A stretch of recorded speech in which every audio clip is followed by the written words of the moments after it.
이제 최근 들어서 최근 몇 년 동안 그 선불교 쪽에서 진행하는 그 명상 모임이라던가 어떤 스님들 말씀하시는 곳에도 가서 듣고 배우고 있는데요. 어떤 행동을 하더라도 미움에서 하지 말고 평화로운 마음을 가지고 평정을 가지고 원수도 사랑하는 마음으로 행동을 하고 평소에 살라는 거를 배워서 그걸 나름대로 실천하려고 노력을 하는데 그게 쉽지가 않습니다.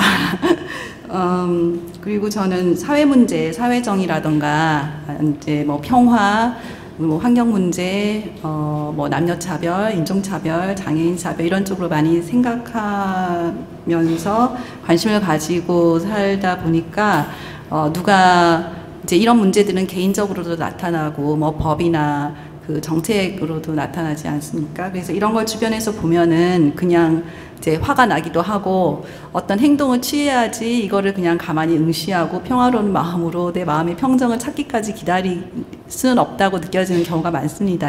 이제 세상의 부조리라던가 뭐 이제 폭력이나 사별이라든가 이런 거에 대해서도 한 사회인으로서 또 공동체 일원으로서 제 역할을 하면서 살 수 있는지에 대한 어떤 조언을 주시면 감사하겠습니다.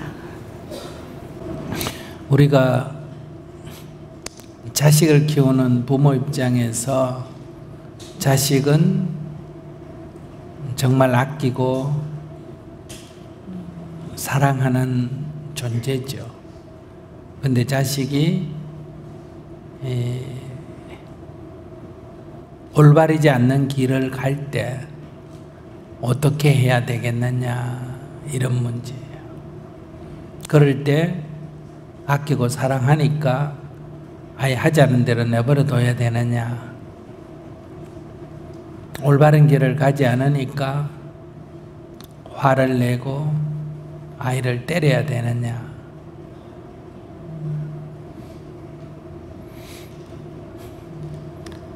우리가 남이라면 올바르지 않으면 화를 내고 보복을 하면 되고, 또 내가 아끼는 사랑하는 사람이라면 봐주면 되고 이렇게 생각할 수가 있는데, 아끼고 사랑하기 때문에 더 바른 길로 가지 않는다면 바른 길로 가도록 인도를 해야 되겠죠.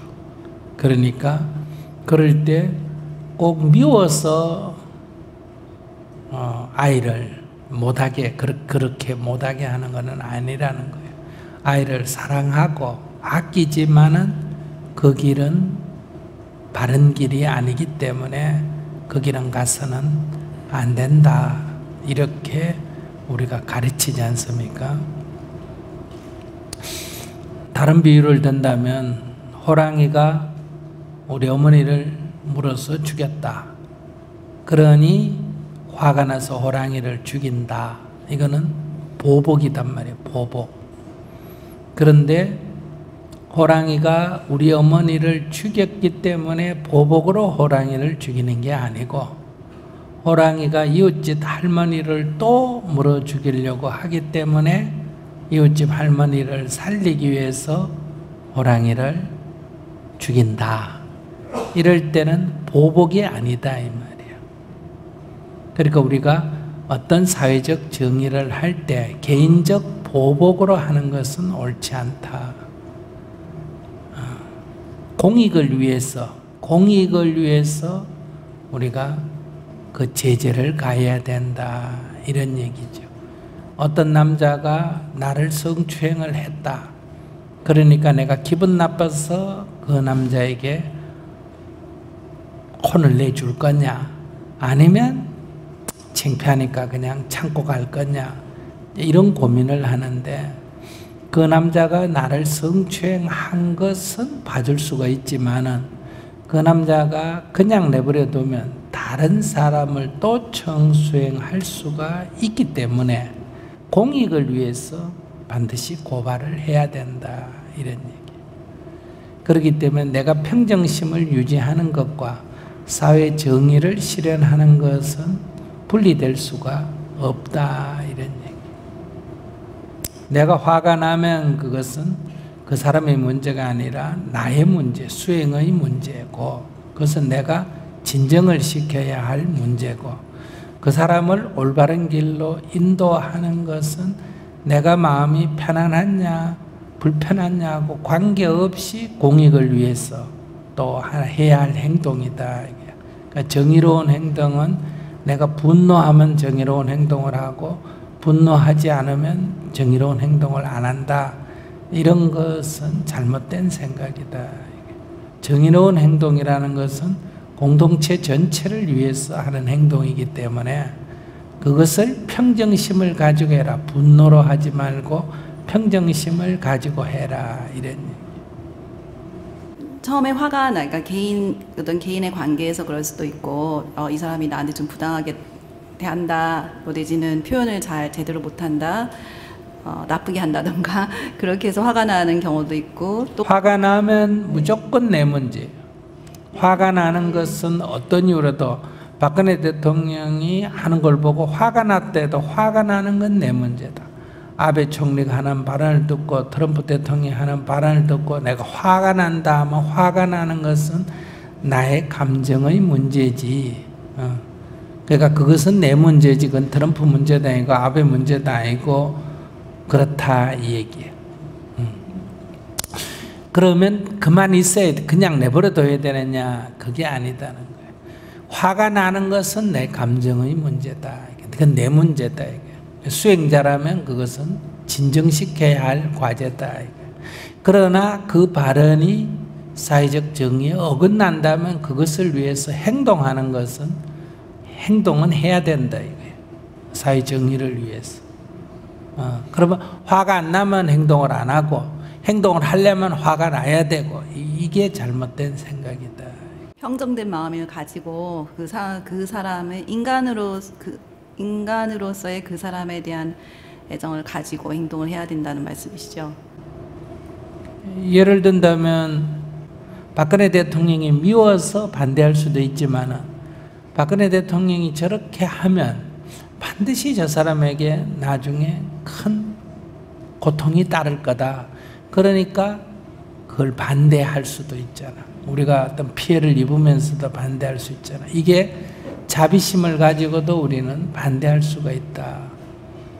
그러니까 정말 박근혜 대통령에 대한 사랑이 있었으면 이렇게까지 잘못되지 않도록 우리가 미리 막았어야 된다는 거예요. 근데 그 미리 막는 것에 대한 우리의 그만한 사랑이 없었기 때문에 이런 잘못을 저지르게 되고 결국은 그 사람이 고통을 겪는 거다. 그렇기 때문에 그 사람의 잘못만 있는 게 아니라 방관한 우리의 잘못도 있다. 이런 얘기예요. 그 사람 잘못이 없고 우리 죄다 이런 뜻이 아니라 그렇기 때문에 우리가 사회 정의를 향할 때는 미워서 하지 말고 예수님이 사회 정의를 얼마나 강력하게 추진하신 분인데 부조리를 다 타파하시려고 예수님이 하셨잖아요. 그러나 예수님은 분노로서 증오로서 한 게 아니다. 그들을 불쌍히 여겨서 오히려 더 그런 정의를 행했기 때문에 원수를 원수로 갚지 마라. 원한으로 하지 말라는 거예요. 우리가 어떤 성추행범이 있다 그러면 그 나쁜 짓을 했기 때문에 너는 벌을 받아야 된다. 이렇게 하면 그건 복수고 그건 교화에 들어가는 게 아니란 말이에요. 너가 더 앞으로 나쁜 짓을 해서 더 큰 죄를 짓지 않도록 하기 위해서 또는 세상에 다른 사람에게 피해가 가지 않도록 하기 위해서 적정한 격리와 깨우침을 줘야 된다. 그래서 징벌이 아니고 교화란 말이에요. 교화. 그러니까 예수님 이전에 구약의 하나님은 잘못하면 벌을 준단 말이에요. 징벌의 하나님이라고. 그럼 예수님 이후의 하나님은 사랑의 하나님이라고. 사랑의 하나님은 무조건 봐준다는 게 아니야. 그거를 제재를 가할 때 사랑의 마음으로 제재를 가한다. 엄마가 자식을 가르치듯이. 네 나쁜 짓 했으니까 벌 준다. 소돔과 고모라처럼 유황불로 확 찢어버린다. 이런 개념이 아니라는. 네, 마지막으로 한 말씀만 더 의견을 나누면 질문이 될 수도 있는데요. 근데 그렇게 연민이나 호랑이하고 아이 예도 드셨고 예수님 예도 드셨는데 상대방에 대한 연민과 거두는 그런 심정으로 그렇게 어떤 결정을 해서 행동을 취한다면 잘못하면 또 너무 선민의식에 빠지지 않을까요? 그러니까 아이를 교육하는 것도 교육하는 방식이 여러 가지 있지 않습니까? 근데 제가 때로는 아이의 의견이 부모의 의견보다 옳을 수도 있고 좀 열린 마음으로 그런 행동을 취해야 되지. 그럴 위험이 있죠. 그럴 위험이 있기 때문에 평정심을 가지라고 얘기하는 거 아니에요. 화가 나면 자기 생각대로 상대에게 재단을 할 수가 있다. 너 나쁜 놈이야. 그런데 그 나쁘다는 기준이 뭐냐 이런 거예요. 예를 들면 우리가 일제시대 때 일제 항거해서 독립운동을 했던 사람 안중근 의사가 이토 히로부미를 살해했다든지 윤봉길 의사가 폭탄을 던졌다든지 이런 것을 일본 사람 입장에서 보면 테러란 말이에요. 요즘 중동에서 일어나는 테러잖아, 그죠? 그럼 한국 사람 입장에서 보면 그것은 저항운동이란 말이에요.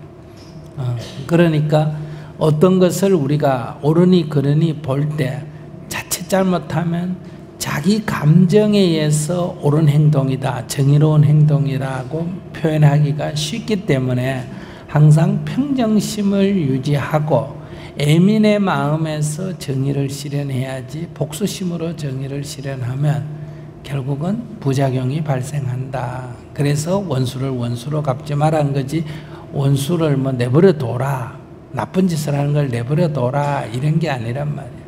원한으로 하지 말라는. 알겠습니다. 감사합니다. 네.